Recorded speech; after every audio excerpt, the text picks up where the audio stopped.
Ladies and gentlemen, welcome to the Bounce Back podcast by Robert. On this Friday, we would like to discuss the bounce back at Arsenal. Remember, this whole week we've been profiling and looking at Arsenal FC and their bounce back story on this podcast, the Bounce Back podcast by Robert. I am a host, Robert Onyari, and we want to do this today because tomorrow, Saturday, we have extraneous concerns that would cause us not to have the podcast tomorrow. So we wanted to have it today so that we can crown a long week focus on Arsenal FC and their triumph in the 2025-2026 English Premier League, a 22-year drought in the English Football League Championship or Premier League Championship dry spell that ended a few weeks ago. And this is the Bounce Back podcast, and we want to discuss the bounce back at Arsenal. Before we begin our program, I would like to, on behalf of this podcast and the Bounce Back Project and CBA Rufus, first of all, to offer my deepest sense of condolences to the 16 young girls who lost their lives at Utumishi Girls Academy yesterday. It is a tragic event that in 2026 we still have these school fires that continue to hurt and kill our children. They are saying it was an arsonist, it was an arson who set the school on fire, but regardless, be that as it may, this is something that should not happen in 2026. The Ministry of Education should look at the safety of children, our children in different boarding schools in this country, so that we can avoid this unnecessary death. So from the deepest part of my conscience and my heart, on behalf of this podcast and on behalf of CBA Rufus, our organization, we would like to say pole sana to those families who are grieving the loss of their children, and we hope that at this moment of grief and sadness, that they can have strength to weather the storm that comes with the loss of a child. Pole sana, and we hope that this will never happen in our country again. Further to that, there was also another debate about Ebola and the deal between the Kenya and the US government to have a quarantine facility in Laikipia base, in the KDF Laikipia base in Laikipia County. We would like to say unequivocally that we reject this because this is wrong to deliberately bring Ebola exposed patients to our country. Remember, our country, they say, the government says that we have a robust public health infrastructure that is world class, but you and I know that this is a fake submission, and we are very sure, based on what we know, our experience in this country, that if we can have this infection of Ebola in our country, then we would not be able to get out of it safely. So we'd like to also condemn this and to say in the strongest terms that we oppose this. I oppose this. This is wrong. We cannot contain, we cannot manage Ebola in Kenya today. So right on it, let's get on to it. The bounce back at Arsenal, the 2025-2026 English Premier League champions, and we would like to crown a week-long focus, dedication, celebration of Arsenal and how they did this triumph and how they were able to beat the odds and to become the English Premier League champions. On Thursday, we did a focus on this story in our white paper series, and we shared the links out there. You can still find them and read what we were able to read now, to write in our white paper concerning this Arsenal great triumph. On Monday, we did an insight on Arsenal and how they were able to, where they come from and up until this point, and what they have been able to achieve all this time. So today on this Bounce Back podcast by Robert, in the Bounce Back project, remember we said that we shall be focusing on the bounce back stories, different bounce back stories that affected or influenced the world in different points in time. May it politics, may it business, may it be sports, may it be military victories, etc. So today we want to crown it all up with the story of Arsenal and the bounce back story at Arsenal, looking at how they were able to come from a defeat, a dry spell, a trophy dry spell of 22 years, and they will be able to bounce back to winning ways. This is also cognizant of the fact that they are in the finals of the UEFA Champions League, and they're in contention for this trophy as well since 2004 as well, if I'm not wrong. And they shall be playing tomorrow, Saturday. Well, we wait to see if they will still be triumphant in that, and we can continue to celebrate them. So, the focus of today's discussion in this Bounce Back podcast by Robert is Arsenal, and we are going to look at the pointers, 5 of them, sections, and we shall explain how Arsenal came to be, how their philosophy has been, their bounce back philosophy, and how they came back from the failure of 22 years to be able to reclaim the title. And the title of our podcast today is Arsenal, the 22-year bounce back, and we are going to do a deep data analysis of how they were able to achieve this feat. So let me begin with a question that sounds but actually quite difficult when you sit with it. A question that is a paradox. Be that as it may, that is where I will begin.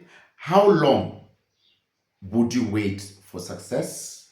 How long would you wait for success? Is it 1 year, 5 years, 10 years? At what point does waiting stop being patient and start becoming structural failure? So let me stretch this question a bit further as well. What if you waited for 22 years, not 22 months, not 22 seasons, or rotations or transitions, but 22 years? But these 22 years of trying, adjusting, rebuilding, collapsing, and trying again without returning to the very top, how would you feel about it? This is the story of Arsenal Football Club. This is our focus of discussion today. This is the Bounce Back podcast by Robert, brought to you by your host, Robert Onyari of CBA Rufus Africa. And today the focus is on Arsenal. So Arsenal went through a drought, a dry spell, a trophy emptiness of 22 years between 2004 and 2026. This was not just a sporting drought, it is a full cycle of economic restructuring, leadership transition, cultural transformation, generational change, and competitive displacement in one of the most aggressive leagues of sport in the world. So, chapter 1, the peak of perfection, 2003-2004 season. This is where Arsenal was the strongest. This is where Arsenal defined all the odds. And this is where Arsenal found itself at the top, to the extent they called themselves the Invincible. Let us go back there and see what happened between 2003 and 2004, when they were at the pinnacle of their greatness. The 2003-2004 Premier League season, Arsenal played 38 league matches.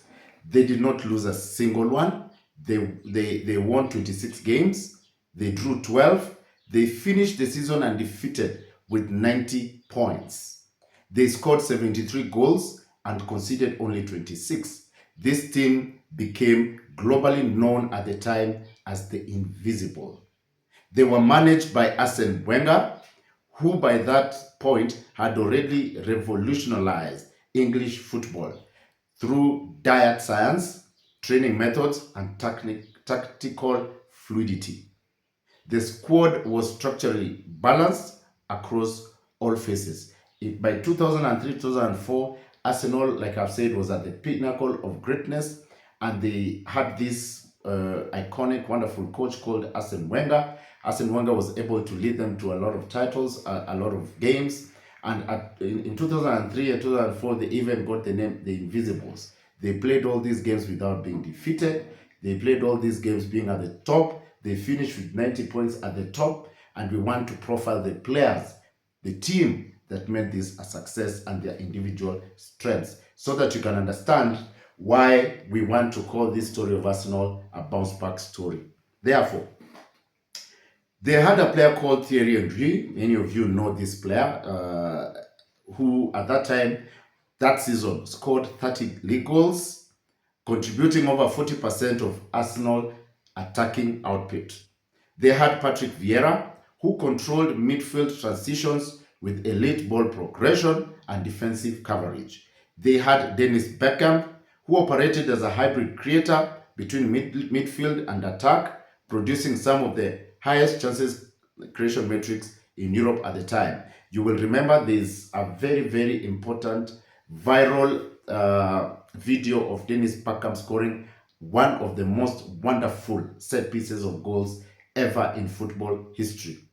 Then they had Robert Pire, a French football talisman, who contributed 14 league goals and 7 assists from wide areas. They had Ashley Cole, who was one of the best defensive fullback in Europe, for duels won and interceptions. They had Sol Campbell, who anchored a defense that recorded one of the lowest expected goals conceded rate in the league. So this was not just a dominance of results, it was a dominance in control metrics. It was football perfection. It was football talismanship.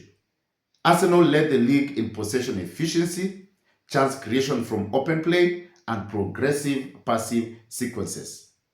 But here is the critical leadership insight. When a team achieves statistical perfection, it changes the psychological baseline permanently. After an unbeaten season, anything less than dominance feels like decline, even when it is still elite performance. What this means is that by the time the season was ending in 2004, Arsenal was on top of its game. Arsenal was the perfection of football. Arsenal was the English Premier League holy grail. And anything that would underscore, that would go lower than the standard they had set in 2003, 2004 would look like failure. Chapter 2, the shift after perfection, the years 2004, 2006. Remember, this is the Bounce Back podcast by Robert, and today we profile the bounce back at Arsenal, the iconic team that has won the 2025-2026 English Premier League. We want to see how they've bounced back and how they've come back to winning ways. So Arsenal win the Premier League in 2004. Then what next? In 2005, they won the FA Cup. In 2006, they reached the UEFA Champions League final. Just like in 2026, they have reached the UEFA Champions League final, which they'll be playing tomorrow. So these finals were played in Paris, and they went against Barcelona. Arsenal led 1-0 through Sol Campbell, but lost 2-1 after late goals from Samuel Eto'o and Giuliano Belletti. That match became a psychological turning point because after 2006, Arsenal entered a new competitive phase where they never won the Premier League again for over 2 decades. And that is why we are crafting this message as the bounce back at Arsenal, the bounce back of Arsenal FC. How they never won again for the next 22 years. So from 2004 to 2026, Arsenal had 0 Premier League titles, despite finishing second place multiple times, including 2015-2016 with 71 points, 2013-2014 with 79 points, and later seasons exceeding 80 points, including the last season and the other season. The last season and the season before last. But this was never enough. However, it was important. Arsenal was not collapsing. They were consistently competitive. But competition was no longer enough because the league itself was escalating in financial and tactical intensity. So we are saying between 2004 and 2006, the big drop of Arsenal began to occur. We began to see Arsenal losing big matches, Arsenal not reaching the pinnacle that we had seen in 2003 and 2004. We begin to see Arsenal crumbling and begin to fail. They had reached the UEFA Champions League, but they couldn't win it. They had finished number 2 different times within the period of history. and they started winning the small cups like FA, though it's not really a small club, but it's not a small cup, but it is not elitist like the UEFA Champions League or the English Premier League. So Arsenal now begins moving from weekend football. They move from Monday night football, Tuesday night football, and they end up playing on Wednesdays and on Thursdays in other less lucrative or less famous titles or games. So chapter 3, the Emirates transition and financial constraints of between 2006 and 2014. Now, in this phase, we want to focus and see what exactly caused Arsenal to have this big dip, big drop.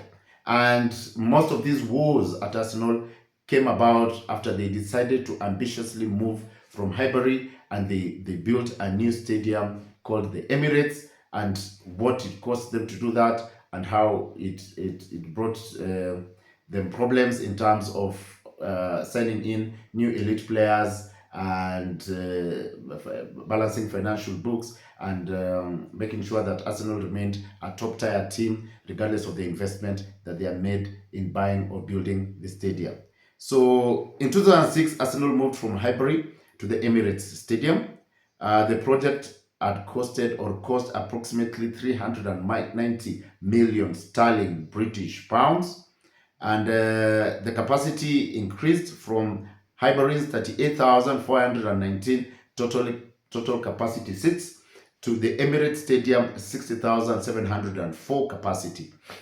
That was an increase of about 22,285 seats per match day. So on paper, this was an explosion, an expansion. But in financial reality, it created long-term debt servicing pressure. During this period, Arsenal transfer.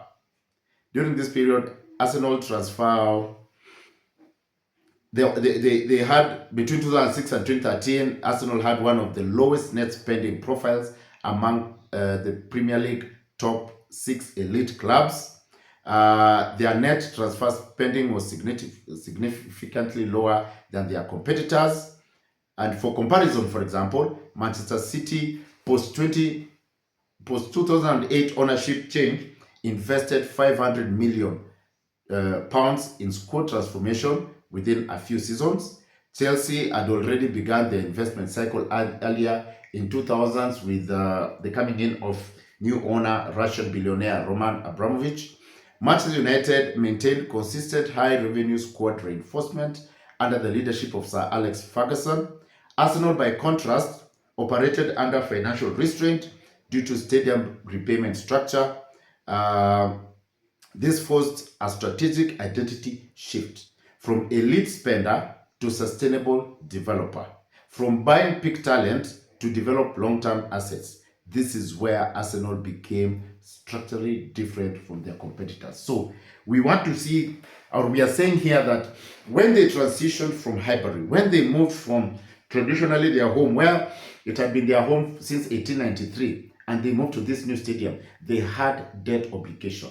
They had to concentrate on paying for this elite big stadium that they had built, the home of Arsenal up until today. And this affected other areas of team development, of elite player spending, and the transfers that they traditionally were known for, getting new players to play in the team, younger, better, stronger, elite players. That reduced, and that really affected the squad at Arsenal. This also, in the long run, affected their performance. It's also at the same time that around 2006 to 2008, around the same time, that other teams like Chelsea and Manchester City got new owners, got new administrations. Chelsea brought in a new Russian billionaire who bought the club, called Roman Abramovich, who brought new changes in the team. They invested a lot of money to buy new players. They brought a new coach in the persona of Jose Mourinho. The same was happening at Manchester United. Manchester United was dominating at that time. They had more money to spend. They had a very good tactical coach, and Arsenal began to digress and to regress. Man City also in 2008 was purchased by some billionaires in Abu Dhabi, and they also brought in new money into the league, and they bought new players, and this transformed the league to an extent that those who did not have elite foreign spending or big money from big pushers, big investors, they began to suffer on the pitch. Be that as it may, let us see how they continued through those decades up until recently. So chapter 4, the competitive displacement era. Between 2010 and 2018, the Premier League undergoes structural transformation. Manchester City wins multiple titles, including 2011, 2012, 2013, 2014, 2017, 2018, etc. Chelsea also wins multiple titles during the Mourinho and Conte eras.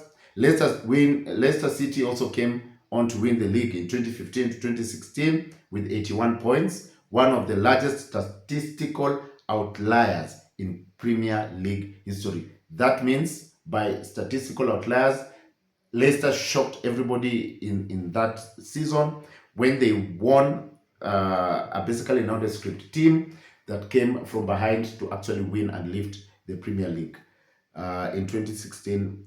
Sorry, in 2017, 2018. Sorry, 2015, 2016. Liverpool also rebuilt under Klopp and eventually returns to European and domestic dominance. You will remember that in the 80s, specifically 80s and early 90s, Liverpool was a big team. It was a team to reckon with. It dominated football just the way Manchester United began to dominate in the second half of the 1990s up until the end of the 2010s. So Liverpool also came back to winning ways in this point, and we begin to see Arsenal average league finish the average league finish of Arsenal between the year 2006 and 2018, because of these other teams, became approximately third to fourth position every other time. We start seeing Arsenal finishing at number 4 each and every season. Their best being number 3, they would come up to number 2, but they would keep it constantly number 4, number 4, number 4. So this created a unique institutional identity problem. They were not failing, but they were not winning either. And in elite systems, sustained almost success becomes its own psychological burden. So what basically we are saying here is that in the English Premier League, when Arsenal started going down, spiraling downwards, being a perennial number 4 finisher, being a perennial number 3 finisher, teams like Liverpool, Chelsea, Manchester City, Manchester United, even Leicester City begin to come up. Some of these began to dominate English football. In fact, in 2010, with the arrival of the outgoing coach at Manchester City, with his arrival, things became different, and Manchester City, with the big petrodollar money from Abu Dhabi, begins to control and to dominate this league, and they dominated for a very, very long time. So Arsenal continue to remain between number 3 and number 4, and they continue playing Europa League or the Conference League or these other smaller leagues. And for a while, many of the fans start becoming disillusioned because they felt that Arsenal was not performing enough. And that brings us to chapter 5, where we look at now what pressure caused the departure of iconic great coach at Arsenal, Arsene Wenger, between 2014 and 2018. So Arsene Wenger's final years are defined by volatility. Despite winning the FA Cup in 2014, 2015, and 2017, the league performance stagnated. Fan pressure increased significantly. The Wenger out movement became a visible cultural force. Attendance sentiment shifted from admiration to frustration. And in 2018, Wenger left the Emirates and Arsenal after 22 years in charge. But what was his record? He left with a sterling record of 3 Premier League titles, 7 FA Cup titles, 7 Community Shield titles, 1 unbeaten season, and over 1,000 matches managed. That is his record: 3 Premier League titles, 7 FA Cup titles, 7 Community Shields, 1 unbeaten season, and over 1,000 matches managed. But he also left behind a club in transition, a club that was not broken but was structurally incomplete. And by the time Arsene Wenger is leaving, we have coaches like Mourinho who are coming to the league. We have people like Jurgen Klopp who are coming to the league. We also had Sir Alex Ferguson retiring at Manchester United, and someone else came in. And we had Pep Guardiola coming to control Manchester City and causing a 10-year dominance, because Pep Guardiola came to Manchester City in 2010, and he has left this year, 2026. And by the time he is leaving this time, Manchester City has become one of the greatest elitist team in Premier League, in English Premier League football. So, chapter 6, post-Wenger instability, 2018-2019. When Arsene Wenger left, he left Unai Emery in charge, who was appointed in 2018. He reached the 2019 Europa League final, but Arsenal lost it 4-1 to Chelsea. So he was dismissed shortly after. Then came interim management, and a major strategic gamble is made. Mikel Arteta is appointed in December of 2019, and at that point, Mikel Arteta, who was a former player at Arsenal himself, he was age 37. Senior managerial experience was none, and this decision is widely questioned across media and analytics communities.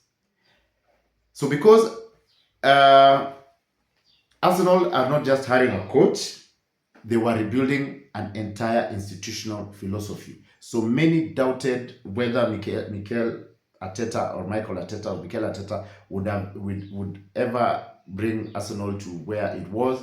Many of the fans are disappointed. They felt that the team was dropping even more, spiraling even more into the abyss. But let us see what this coach was able to do with his very little experience, with his very, very few years managerial position as a big football manager.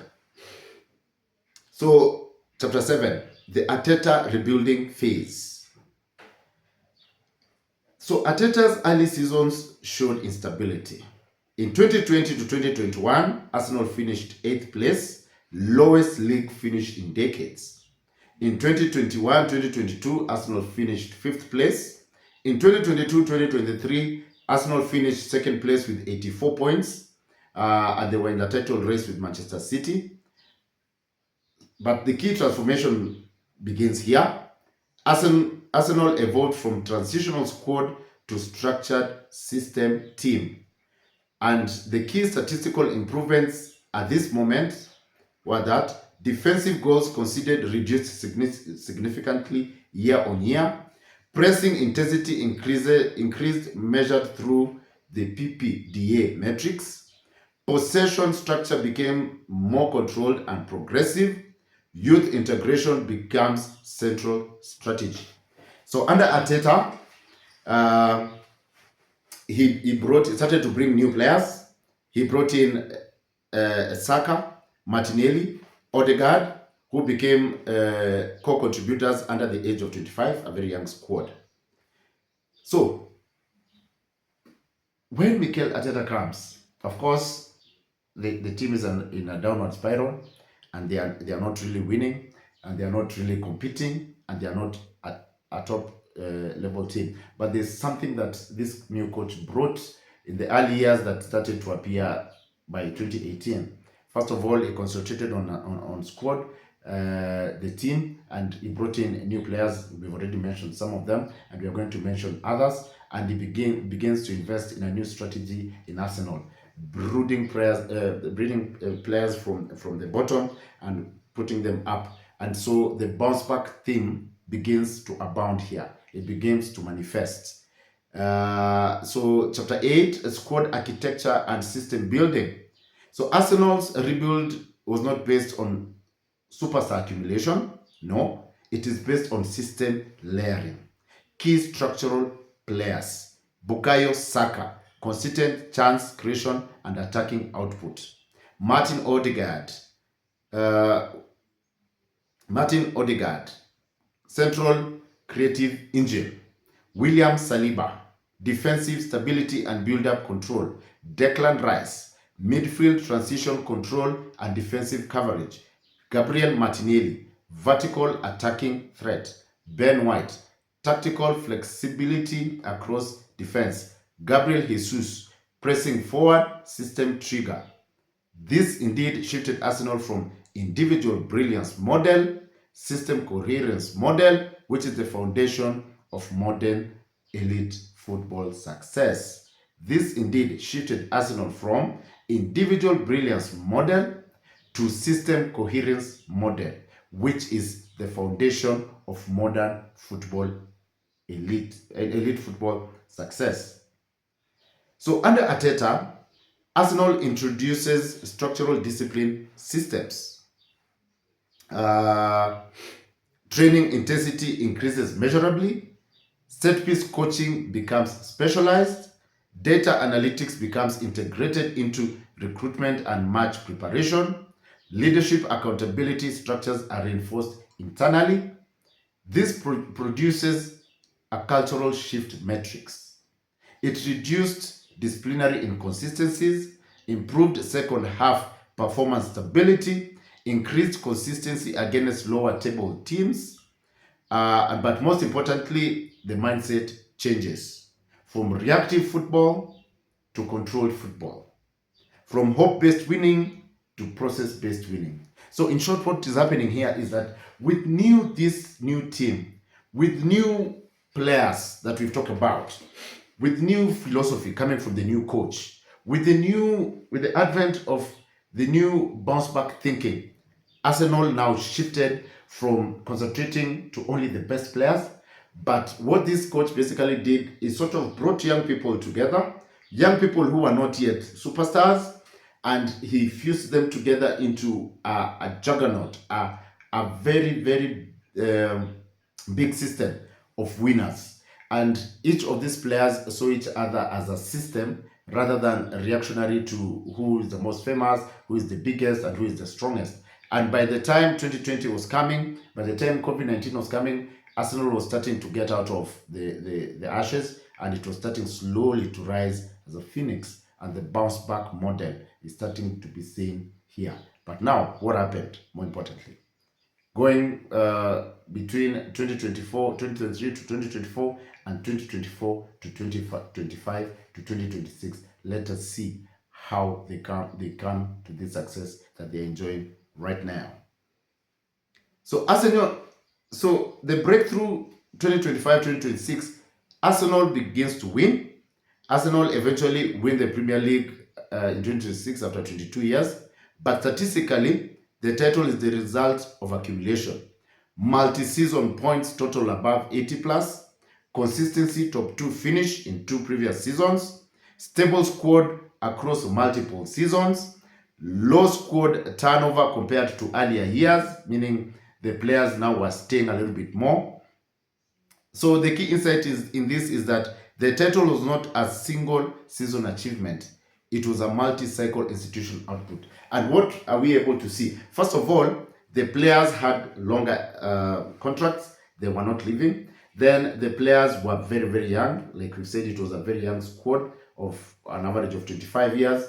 And also we are seeing that they relied on each other, and the coach was also a little bit younger as well, and he inspired them into greatness. Arsenal became a very, very strong team. Rather than relying on the elitist mentality of other teams and the use of money and pouring of money to buy big names and big players, Arsenal concentrated its squad into the young people that it was, Martinelli's and the Odegaards and the Sakas and the Kai Havertz and the Maduekes and the Raya, the coach, and the coaching staff as well. So we begin to see Arsenal transition into consistency, into strength, and they started to get back into winning ways up until winning this league.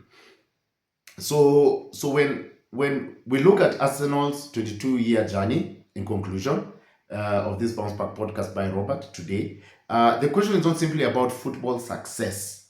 It becomes a broader institutional question. And how long can a system survive without immediate validation?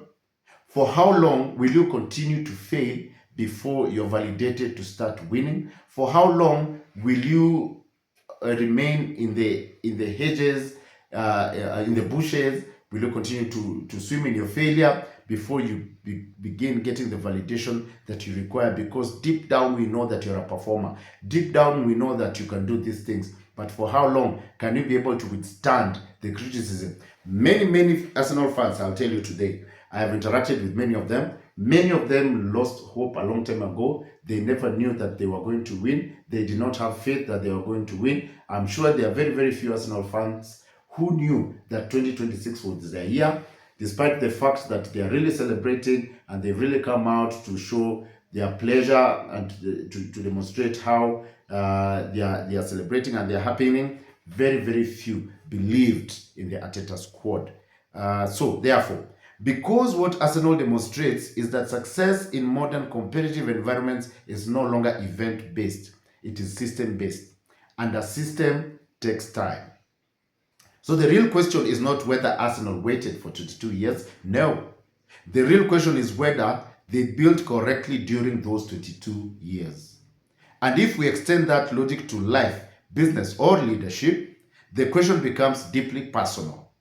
What are you abandoning right now that is structurally under construction? Because in most cases, success is not missing. It is not just visible yet.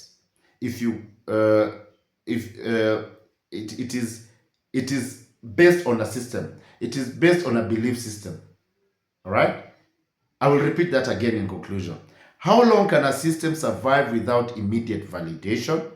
How long can you run without being told that you're the best? Because what Arsenal demonstrates in the bounce back of Arsenal is that success in modern competitive environments is no longer event-based. It is system-based, and systems take time.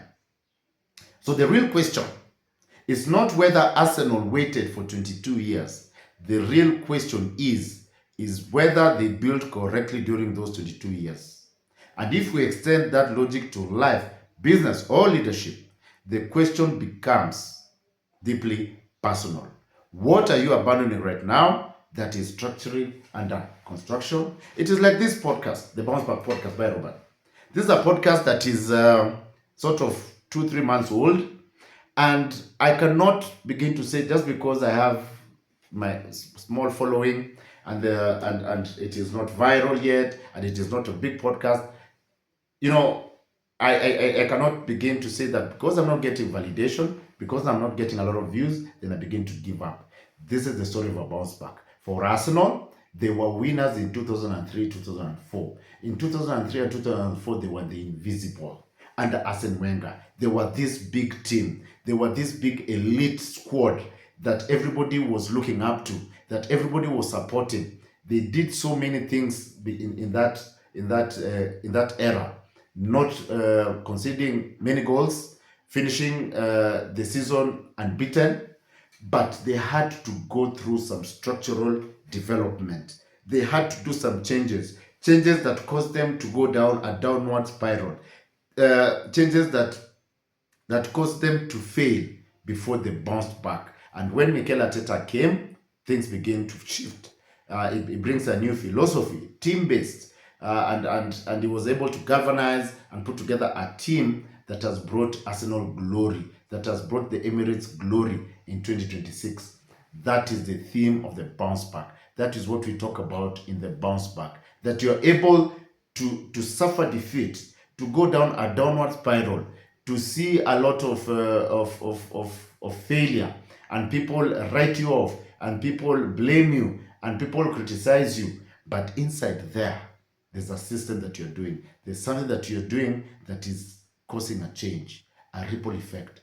Quiet as it is, even a hurricane. A hurricane starts with a small whirlwind, but becomes a gigantic, big weather system that becomes deadly and carries buildings and cars and takes away even uproots vegetation. This is what bounce back is all about. That you start small and you build slowly to become a giant. And this is what Arsenal did.